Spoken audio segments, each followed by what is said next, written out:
Welcome to another episode of Stand Tall. It is Wednesday, the 5th of June, and we are reading The Art of War next to How to Win Friends and Influence People, or How to Win, right?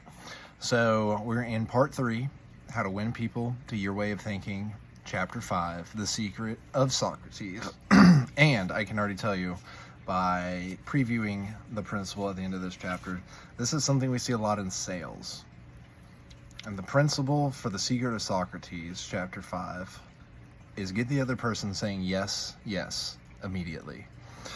Because once you get someone to say yes, and then yes again, then they might say yes one more time.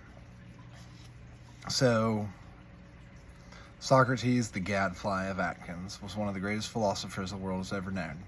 He did something that only a handful of men in all history have been able to do. He sharply changed the whole course of human thought. And now, 24 centuries after his death, he is honored as one of the wisest persuaders who ever influenced this wrangling world. Socrates did not tell people they were wrong. He was far too a draw for that. His whole technique, now called the Socratic method, was based upon getting a yes, yes response. He asked questions with which his opponent would have to agree. He kept on winning one admission after another until he had an armful of yeses.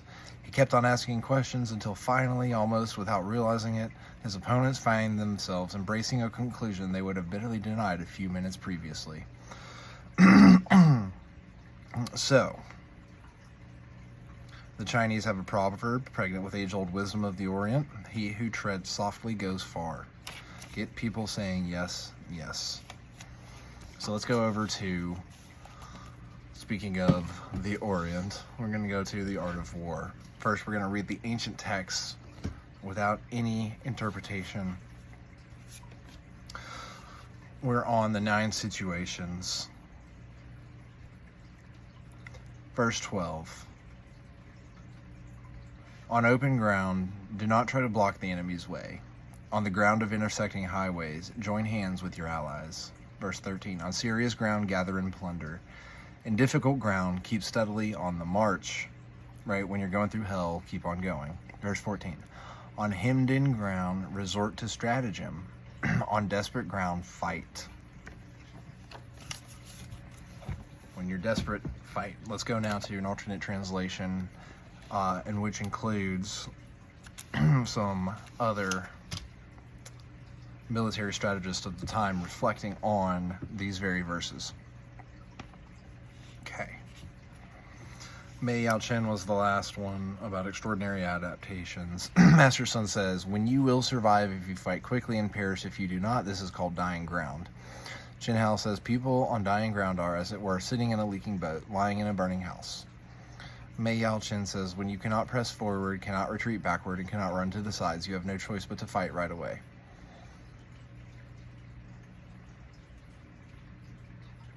Master Sun says, so let there be no battle on ground of dissolution. Let there be no stopping on light ground. Let there be no attack on ground of contention. Let there be no cutting off of traffic ground.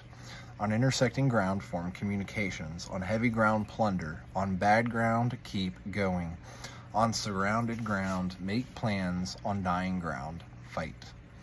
Li Quan reflects, on a ground of dissolution, the soldiers might run away. Mei Yao Chen says, light ground is where soldiers have first entered enemy territory and do not have their back to the wall yet.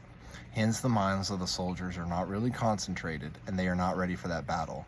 At this point, it is imperative to avoid important cities and highways, and it is advantageous to move quickly onward. Right. Okay, so this is just like embodying the principle of yes, yes. You know, once you get into enemy territory, you're still not ready for battle. You have to get further in. You have to get that next yes of penetration into the enemy territory before the soldiers might even be ready to fight. Say yes to battle. Cao Cao says, I mean, just reflecting on my own failures of hiring employees, you know, getting them loyal, getting them ready to show up to work, showing them that I want to be a great leader, but not being able to get that second yes when it really comes down to it, when the tough really gets going. I did not prepare them properly. Cao Cao says it is not advantageous to attack an enemy on a ground of contention. What is advantageous is to get there first. Cao says that. Wang Ji says traffic ground should not be cut off so that the roads may be used advantageously as supply routes. Meng Chi says on intersecting ground, if you establish alliances, you are safe. If you lose alliances, you are in peril. Cao says on heavy ground, plundering means building up supplies. And Li Quan added, when you enter deeply into enemy territory, you should not antagonize people by acting unjustly. When the founder of the Great Han Dynasty entered the homeland of the supplanted Qing Dynasty, there was no rapine or pillage, and this is how he won the people's hearts. On bad ground, since you cannot entrench, you should make haste to leave there. Last few reflections, one from Cao.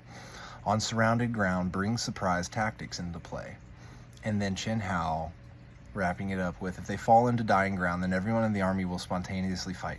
This is why it is said, put them on dying ground, and then they will live. So as savage as that sounds, we all know the parable of the general who destroyed the pots and pans of his soldiers and burned their boats so that they had no choice but to fight, because retreat was not an option. So what method?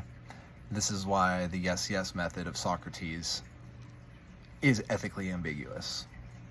So let's think about that as we move forward and continue to stand tall.